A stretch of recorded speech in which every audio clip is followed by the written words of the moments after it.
Assalamualaikum warahmatullahi wabarakatuh. Kembali lagi di channel Dita Mistik. Kali ini saya akan membawakan cerita yang berjudul Keluarga Tanpa Rupa yang ditulis oleh Restu Wira Atmaja. Jika kalian suka dengan cerita ini, jangan lupa like, subscribe, dan komen. Keluarga Tanpa Rupa tamat. Aku segera menuju kamar Vira. Loh kok, siapa yang ngebuka pintu rumah? Aku gak ngerespon hal itu. Prioritasku hanya Vira. Vira. Sesaat sebelum aku buka kamar, aku dapetin bekas telapak tangan yang sama. Vira. Pas aku buka, Vira udah gak ada di kamar.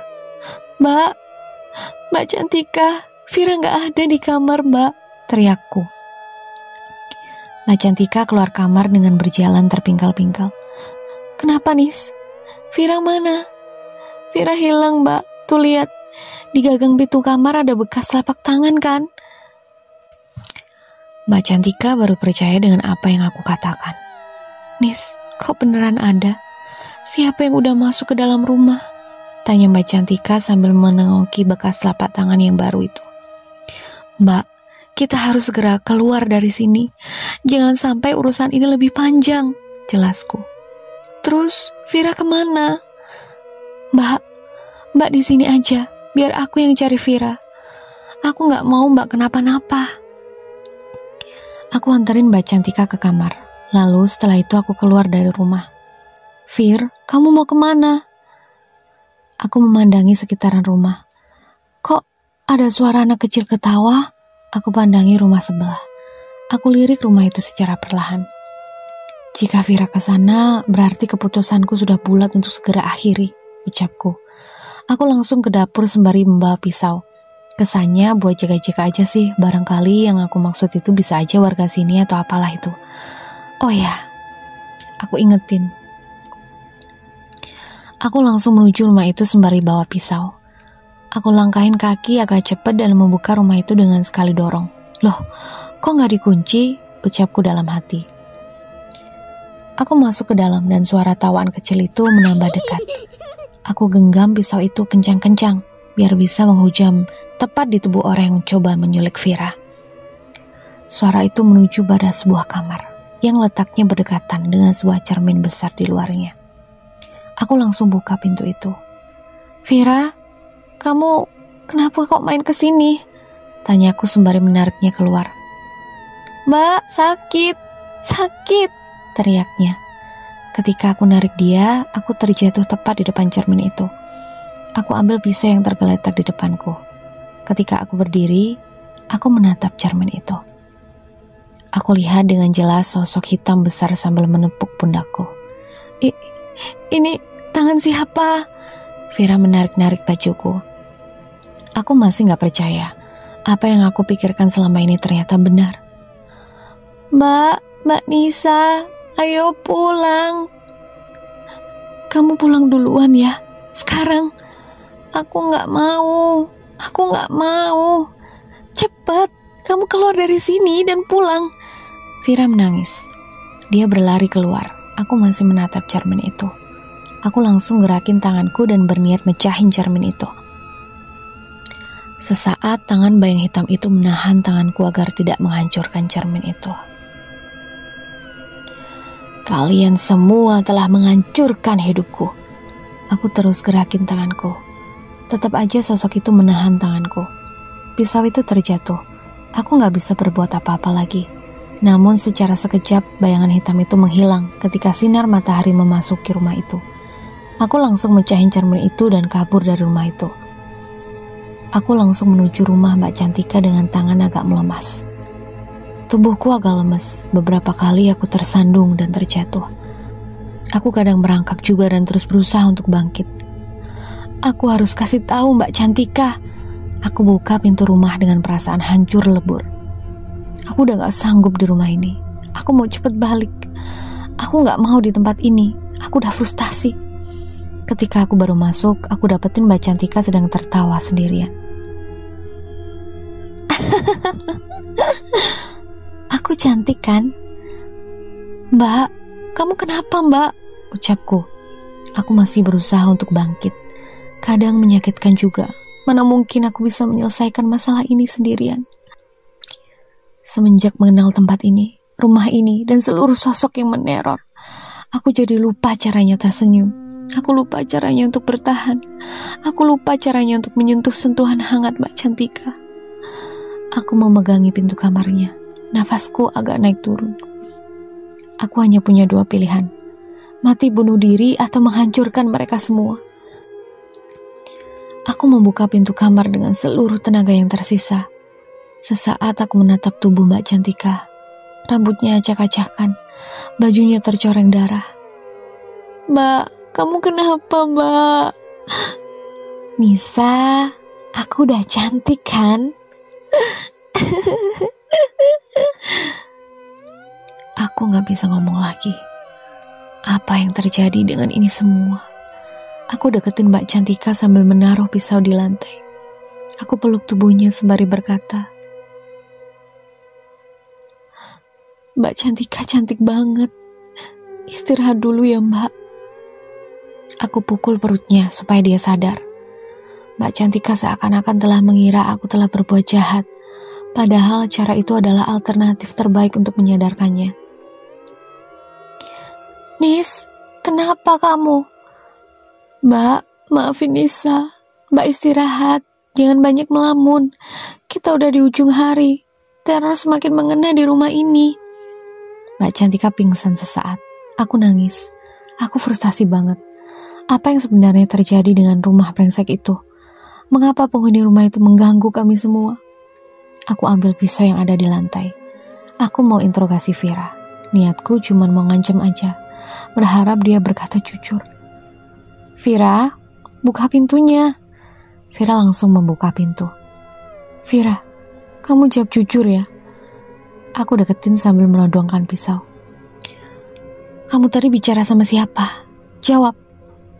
Mbak udah bilang kan, kamu jangan masuk rumah itu. Kenapa kamu masih bandel? Hah? Vira mundur ke belakang. Dia ketakutan dan memeluk boneka Iren. Jawab, ucapku dengan nada meninggi.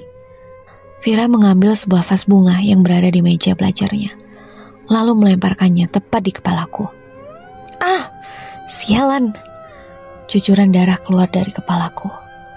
Kepalaku langsung pusing, tubuhku lemas dan aku terjatuh pingsan. Aku gak ingat apa-apa lagi saat itu. Vira berlari entah kemana, mungkin saja ke rumah itu atau dia kabur. Aku gak peduli. Aku terbangun lagi di jam 7 malam. Aku baru sadar bahwa aku berada di kamar terlalu lama. Bekas darahku masih bercacaran di lantai. Aku menuju kamar Mbak Cantika. Dia masih tertidur. Aku gak tahu lagi harus gimana. Aku mencoba untuk bunuh diri agar semua cepat selesai. Tapi apakah bisa menyelesaikan masalah juga? Aku ambil pisau yang masih tergeletak di lantai. Aku ada niatan untuk memotong urat yang ada di tanganku. Tetapi aku masih bisa menahannya. Aku nangis sejak dijadinya. Tolongin kita. Teriakku sambil nangis. Tapi dari situ aku mikir hal gila dan bodoh. Oh ya, jika mereka berada di rumah itu, berarti aku bakar aja rumah itu. Aku ratain dia dengan tanah. Senyum jahatku. Aku langsung cari minyak tanah di sekitaran dapur. Benar saja, aku dapetin minyak tanah itu karena niatnya akan digunakan untuk membakar alas yang berada di sekitaran rumah. Pertama, aku selamatin Vira, lalu aku bakar rumah itu, ucapku. Aku langsung bawa minyak tanah, korek api juga pisau sebagai senjata utama. Aku menuju rumah itu, dan benar saja, aku dapetin suara Vira lagi ngobrol. Vira sayang, mau keluar nggak? Mbak Nisa bawain oleh-oleh untuk kamu, ucapku dari luaran rumah. Vira langsung keluar dari rumah itu. Mbak Nisa, mau ngapain? Ucap polosnya. Aku langsung narik dia dan aku lempar tubuhnya hingga terjatuh beberapa meter dari rumah itu. Aku masuk ke rumah itu dan menutupnya dari dalam. Sekarang, mari kita mati bersama-sama. Aku langsung menuju ke ruangan tempat Vira mengobrol dengan teman-teman tanpa rupanya, sembari menyebarkan minyak tanah ke seluruh ruangan. Kamu tahu, Aku bosan hidup gara-gara kalian hadir di dalam kehidupanku. Jadi, ini adalah perayaan kalian. Sudah siap? Aku sebarkan minyak tanah itu hingga pintu depan rumah. Aku buang dirijen itu dan merogoh kantong untuk mengambil korek gas. Aku menyalakan korek itu, namun selalu saja mati, seperti ada yang meniup. Kok nggak mau nyala sih ini korek? Aku coba nyalain, tapi mati lagi. Beberapa kali aku lakuin itu, tetap saja. Aku pandangi arah depanku. Dua sosok anak kecil sambil menutupi matanya sedang meniupi korekku. Jangan bakar rumah kami, ucap mereka. Aku teriak histeris. Aku mundur hingga tubuhku berada di ujung pintu itu. Pergi, pergi kalian. Aku ambil korek itu dan kulemparkan tepat di depanku. Api mulai menyebar hingga ke ruangan lainnya.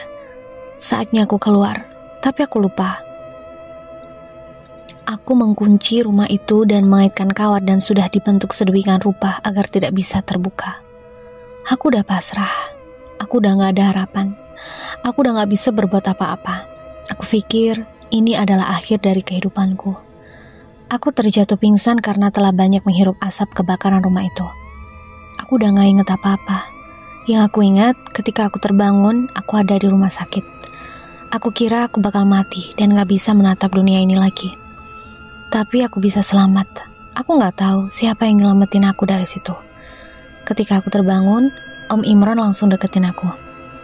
Nis, kamu gak apa-apa? Aku di mana Om? Kamu di rumah sakit. Kamu pingsan di rumah kosong dekat rumah Om tadi. Kamu yang membakarnya. Aku takut bakal dibawa ke kantor polisi. Tapi aku udah siap dengan semua ini. Iya Om, maafin Nisa ya. Kamu gak salah. Kamu gak salah Nis. Tadi Om ditelepon sama Vira. Katanya kamu masuk rumah itu. Aku tersenyum. Vira emang licik, padahal dia yang masuk duluan. Lalu Om telepon kepala desa dan segera kepala desa mengarahkan warga ke rumah Om. Ketika ke sana, ada kobaran api membesar. Jelas Om Imron. Kepala desa menanyakan pada Vira, apakah ada orang di dalam? Vira menjawab ada, yaitu kamu. Dengan cepat, seluruh warga mendobrak pintu utama, tapi terganjalkan oleh sesuatu yang ternyata tubuh kamu. Akhirnya mereka membuka jendela rumah dengan paksa dan membantu mengeluarkan kamu dari jendela. Iya Om, maafin Nisa ya. Om yang minta maaf nih seharusnya. Lalu, bagaimana Om? Kepala desa masih menyelidiki lebih lanjut. Nanti kamu tinggal menjelaskan ya. Kamu benar kok. Mbak Cantika mana Om? Mbak Cantika masih dirawat di RSC, tapi sudah membaik. Insya Allah minggu depan bisa keluar. Vira mana? Vira dibawa ke tempat sosialisasi anak-anak. Psikologisnya terganggu, Vir. Om juga menyesal telah melakukan kesalahan ini. Aku hanya bisa bersyukur dan terus memanjatkan doa agar semua segera baik-baik saja. Sebagai pembelajaran ke depannya, jangan pernah mengambil mudah tindakan yang sesuai dengan keinginan kita. Pikirkan lalu putuskan, karena resiko selalu ada. Tamat.